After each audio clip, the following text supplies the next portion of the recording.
Good morning po sa lahat ng ating mga kababayan sa buong mundo, dito sa Pilipinas at sa buong mundo, sa mga OFW na bayani ng ating bansa.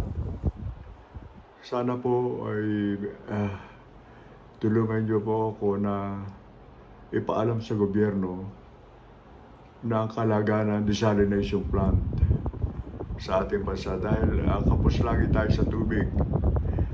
Kanina lang nanonood ako ng news ng TV Patrol.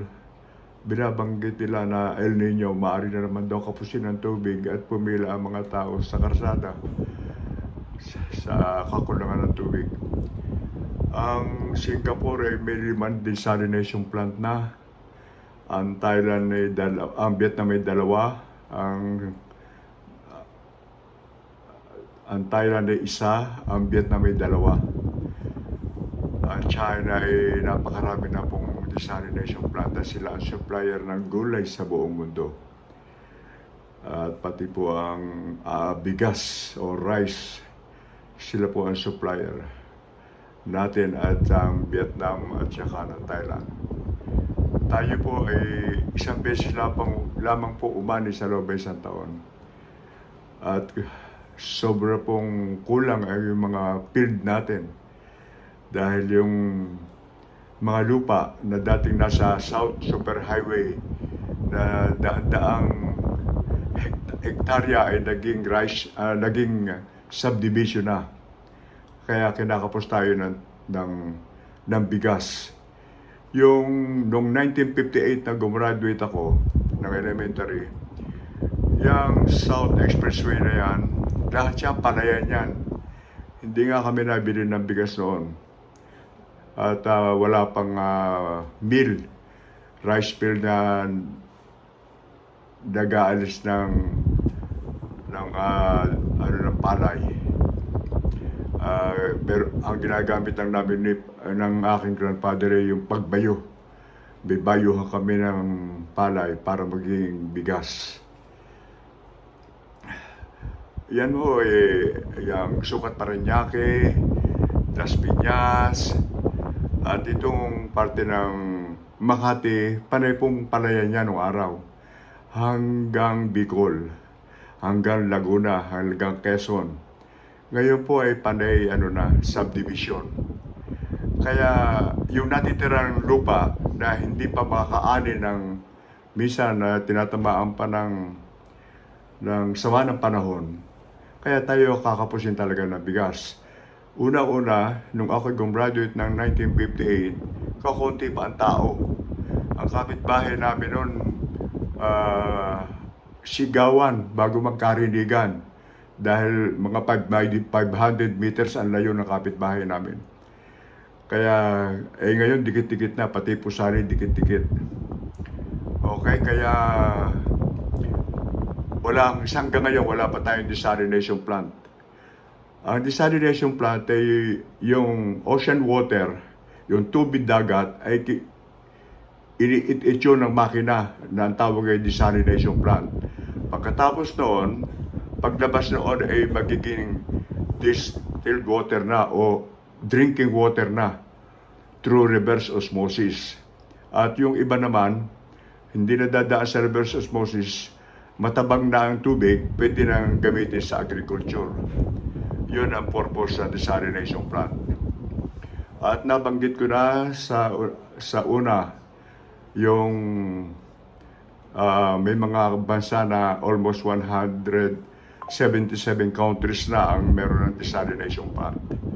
Tayo lang ang isa sa wala pa. Kaya sana ang government ay umpisahan na ang pagpapatayo ng desalination plant. Kasi lumalaki yung utang natin sa ibang bansa na hindi naman tayo nagkakaroon ng desalination plant. Kaya sana tulungan ninyo ko, yung mga journalist o vlogger na nananawagan sa gobyerno, baka sakali na mapakinggan nyo ang aking panawagan at magkatulong-tulong tayo para ang government ng Pilipinas ay makapagpatayo na ng desalination plant para yung mga kawawang tao na hindi napipila sa karsada sa tuwing ng merong tagtuyot na sinasabi. Salamat po. Thank you for watching. On 13 September 2005, the country opened its first desalination plant in Singapore, Sing Spring Desalination Plant.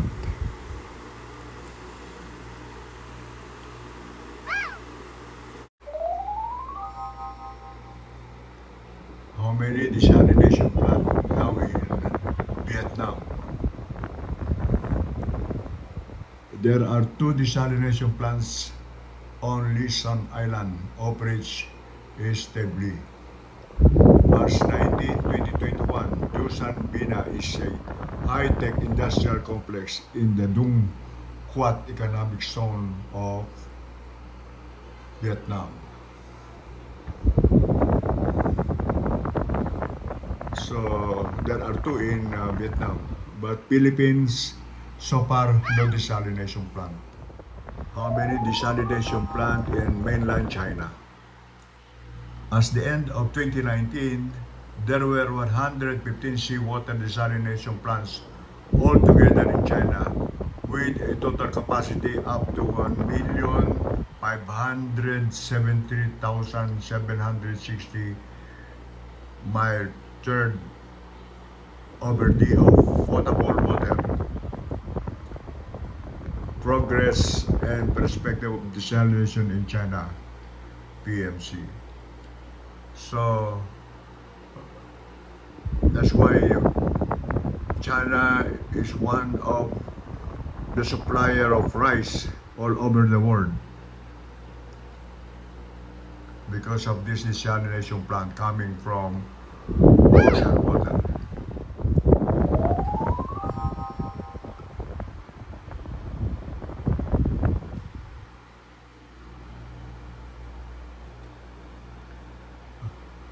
Latest desalination plant project in Thailand, 2023.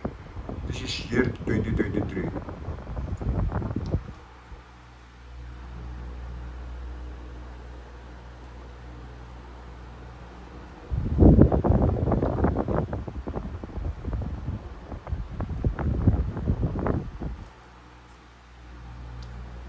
The 11-year of infrastructure project, which include 39 wastewater treatment plants, funded partly. Thailand sets an affluent standard for desalination plant. March 29, 2022, Umeyama, Kinichi, Green and Blue Planet Solution, Company Ltd. Thailand sets an affluent Bangkok Post desalination plant gets government go ahead. August 10, 2021, a seawater desalination project is being developed to provide a source of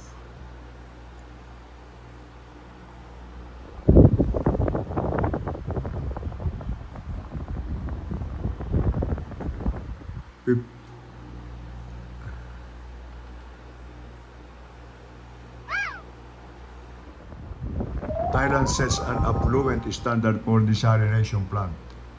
March 29,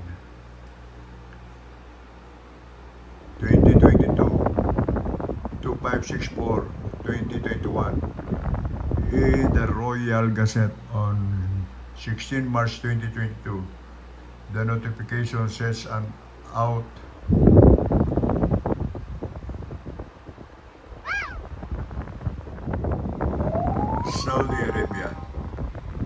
Saudi Arabia leads the globe in the production of desalinated water with a daily production capacity of 117 million cubic feet. The country has 27 desalination plants spread along the country's coastline, with 21 located along the Red Sea and 6 located on the East Coast. March 7, 2018. So they have 27 desalination plants in Saudi Arabia. In 2018, United Nations study says there are now almost 16,000 desalination plants operating in 177 countries, producing a volume of fresh water equivalent to almost half the average flow over the Niagara Falls, January 11, 2021. Does Japan have desalination plant? Who is the father of desalination plant? How much water can one desalination plant produce?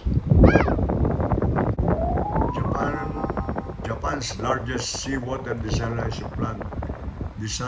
plant uses Nitodenko membranes. Japan's largest seawater desalination plant uses Nitodenko membranes.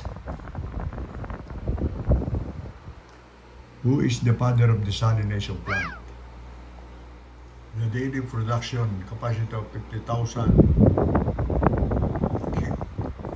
cubic meter per day for the Fukuoka seawater desalination plant, boasts the largest scale in Japan, and the operating recovery of 60% for the RO process is one of the highest levels of efficiency in the world. So Japan is one of the highest levels of efficiency in the world. The largest seawater desalination plant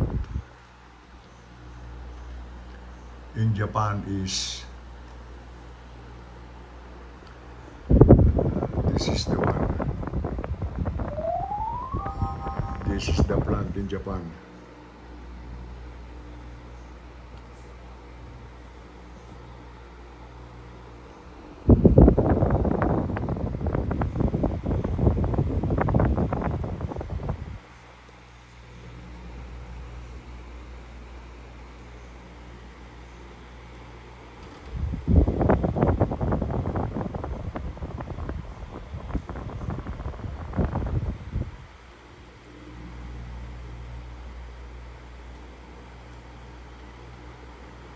This is the largest desalination plant in Japan. It's coming from seawater.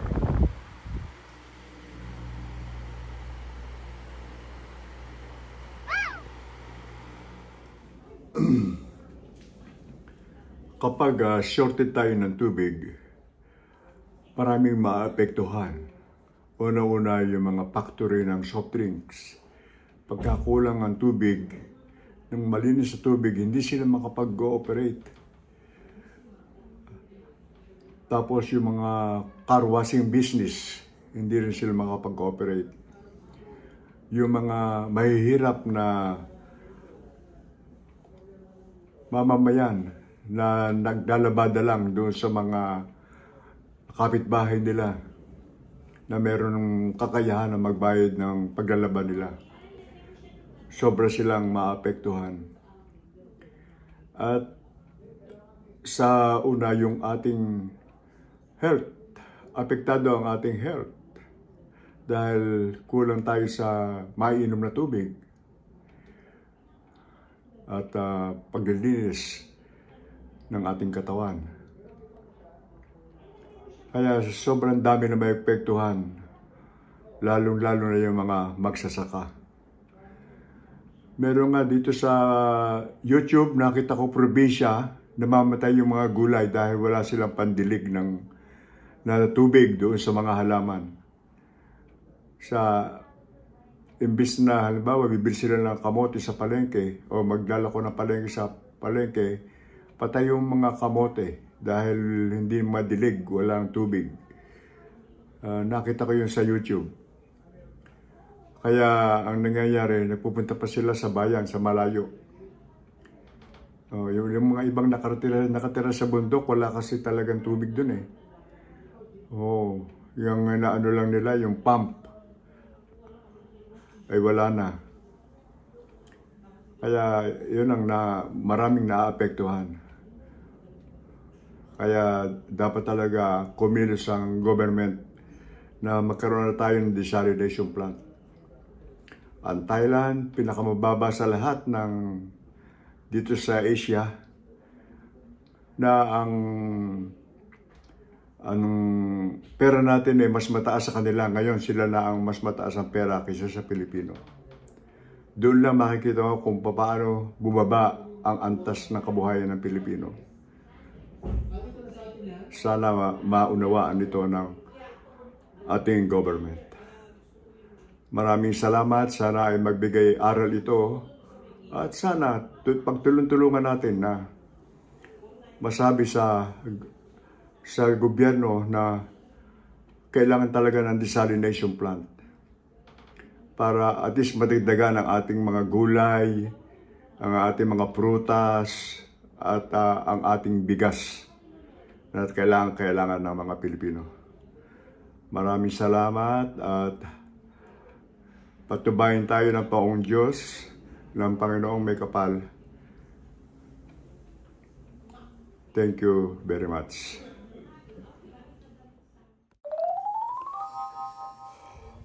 Thank you for watching.